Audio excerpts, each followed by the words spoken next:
Welcome back to my channel here daily tips. আমি আপনাদের রুম্পা পাত্র নিয়ে চলে এসেছি আবার আজকে একটা নতুন ব্লগ। তো আজকে দুপুরে খেতে বসে গেছি। এরকম তোমাদের ঘড়ির টাইমটা দেখিয়েছি, প্রত্যেকবার তো 5টার সময় বসি।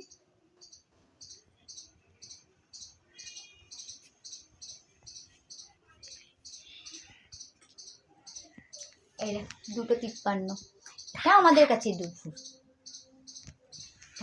দুপুর। এই জাস্ট রান্না করে উঠলাম, চানটা করে রান্না বান্না করে চানটা করে উঠলাম। প্রেশার কুকারের মধ্যে মাংসটা বসিয়ে আমি চলে গেছি চান করতে। তো এই জাস্ট নামালাম, আমি চলো খেতে বসলাম। খিদেও পেয়ে গেছে আজকে দিনটা দেখে, খিদেটা একটু তাড়াতাড়ি পেয়ে গেছে বলতে পারো।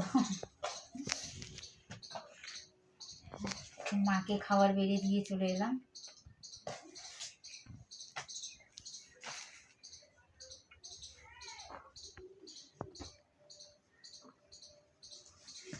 কারণ আজকে বাজার করে নিয়ে আসতেই দেরি হয়েছে 1:30টার সময়।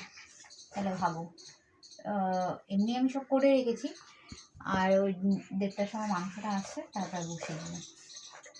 বাজারে গেছিলো, মেয়ের কিছু প্রজেক্টের কেনাকাটি ছিল, দেখাবো তোমাদের কি আকাম করলো কাম করলো, সমস্তটাই দেখাবো তোমাদের। তো এই যে এটা কিন্তু গাছের কিন্তু গন্ধাজ লেবু, আর করেছি হচ্ছে এই যে উচ্ছে কুমড়ে বটি। আচ্ছা, ও স্যালাডটা নিয়ে নিই। আচ্ছা, এখানে অ্যাপেলও দেখতে পাবে, অ্যাপেলটা আমার মেয়েদের জন্য কাটা হয়েছিল, তো একই জায়গায়। এই যে শসা,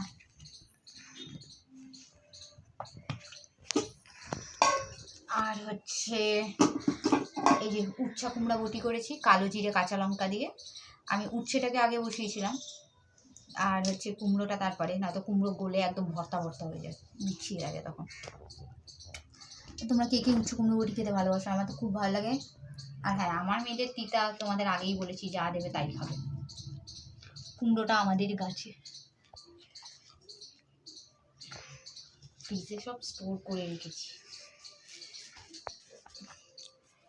আমি বললাম মাংস হয়েছে, এই যে দেখো ধোয়া উঠছে। এই যে হয়েছে আজকে এই যে মাটনে দেখেছো লাল লাল ঝোল। আর প্রেশার কুকার থেকে নামাইনি, প্রেশার কুকার শুদ্ধ নিয়ে চলে এসেছি। এই মাটন। তো চলো লাঞ্চ করে নিই। আর হ্যাঁ, ফুলের চাটনি তো আছেই। চলো লাঞ্চটা করে নিই, লাঞ্চ করার পর তোমাদের সাথে আবার দেখা হচ্ছে। তো দেখো, ভাবলাম স্ন্যাক্সে একটুখানি চিকেন পকোড়া করি দোকানের স্টাইলে। দোকানে যেমন পেঁয়াজ একটু বেসন দিয়ে যেভাবে পকোড়া করে, তো ভাবলাম চলো আজকে স্ন্যাক্সে একটুখানি পকোড়াই খাওয়া যাক দোকানের স্টাইলে। তো আমিও সেইভাবে একটু নিজের মতো করে পেঁয়াজ আদা রসুন আর একটু ধনেপাতা দিয়েছি যাতে ফ্লেভারটা আসে। তারপরে আমি পেঁয়াজ কুচি করে দিয়েছি, পেঁয়াজ কুচি করে, আর এখানে আমি বেসন আর একটু কর্নফ্লাওয়ার মিশিয়ে ভালো করে এটাকে ম্যারিনেট করে নিচ্ছি, আর ভিনিগার দিয়েছি যাতে চিকেনগুলো সিদ্ধ হয়ে যায়। তো ইচ্ছা করলো যে দোকান থেকে ওই পকোড়া কিনে খাবো, তার থেকে দোকানের মতো করে বাড়িতেই বানিয়ে খাই আজকে, মেয়েদেরকেও খাওয়াই। তো যথারীতি যেই ভাবা সেই কাজ। তো আজকে সন্ধ্যাবেলা ইভিনিংয়ে স্ন্যাক্সে চা আর চিকেন পকোড়া। তো তোমরা কে কে এইভাবে দোকানের মতো খেতে ভালোবাসো কমেন্ট করে জানাবে। কর্নফ্লাওয়ার দিয়ে তো পকোড়া করে খাই প্রত্যেকবার, তো আজকে ভাবলাম দোকানের স্টাইলে এইভাবেই করে খাই। তো মনে হলো যে এখানে বেসনটা কম আছে, তার জন্য আমি আর একটু বেসনটা অ্যাড করেছি এখানে, আর একটু নুন অ্যাড করলাম, নুনটাও কম লাগলো।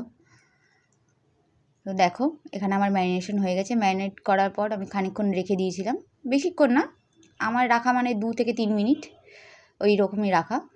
তো ওখানে আমি তেল গরম করতে বসিয়ে দিয়েছি, তারপরে ছাকা তেলে একদম গরম গরম পকোড়া লাল লাল করে ভেজে নিয়েছি। যেহেতু এখানে বেসন অ্যাড করেছি, আমি কিন্তু একটু ভালো করেই ভেজেছি, ডিপ ফ্রাই করেছি, কারণ ভেতরে ওই কাঁচা ওই বেসনের কাঁচা কিন্তু আমার একটুও ভালো লাগে না, বা আমার মেয়েরাও খায় না। এই দেখো কেমন লাল লাল করে একদম পুরো দোকানের মতো করেই দেখতে হয়েছে, খেতেও কিন্তু খুব ভালো টেস্ট হয়েছিল। আমার মেয়েরা তো অনেকগুলো খেয়েছে, এত ভালো লেগেছে ওদের। তো এখানে আমি আমার জন্য চা বসিয়ে নিয়েছি, দেখতেই পাচ্ছ। মেয়েদের চা দিই না, মেয়েদের শুধু পকোড়াই খেয়েছে, আর কোল্ড ড্রিঙ্কস কিছু খাইনি, কারণ তখনও এরকম হালকা হালকা ঠান্ডা ছিল, ঠান্ডা লেগে যাবে, ওয়েদার চেঞ্জ হচ্ছে, তার জন্য আমি শুধুই পকোড়া ভেজে দিয়েছি। আর এখানে আমার চায়ের জলটাও ফুটে গেছে, এখানে আমি একটু গুঁড়ো দুধের চা করেছি। তো দেখো এই যে গরম গরম পকোড়া আর তার সাথে চা রেডি। ব্যাস, আর একটু স্যালাড কেটে নিয়েছি, শশা ছিল ঘরে, শশা একটু পেঁয়াজ, আমার মেয়েরা পেঁয়াজ খায় না, শুধু শশা। তো আর রাত্রিবেলা এই দেখো রুটি করে নিয়েছি, আর একটু মাটন বেঁচে ছিল, তো ব্যাস ওই মাটনটা দিয়ে খেয়ে নিয়েছি। বেশি ছিল না, কারণ দুপুরবেলায় ভালো করে পেট পুজো করেছিলাম, তাই জন্য বেশি ছিল না, যা ছিল মা মেতে হয়ে যাবে, তাই আর কিছু করিনি। কারণ সন্ধ্যাবেলার টিফিনেও চিকেন পকোড়া করে খেয়েছিলাম, এতগুলো খেয়েছি, তারপরে দুপুরেও তো অতগুলো মাংস খেয়েছি, তারপরে আর ভাল লাগছিল না, ভাবলাম যে চলো আর কিছু করব না, এটাই গরম করে ব্যাস এটাই রাতের ডিনার। চলো বাই বাই, টাটা, লাভ ইউ অল।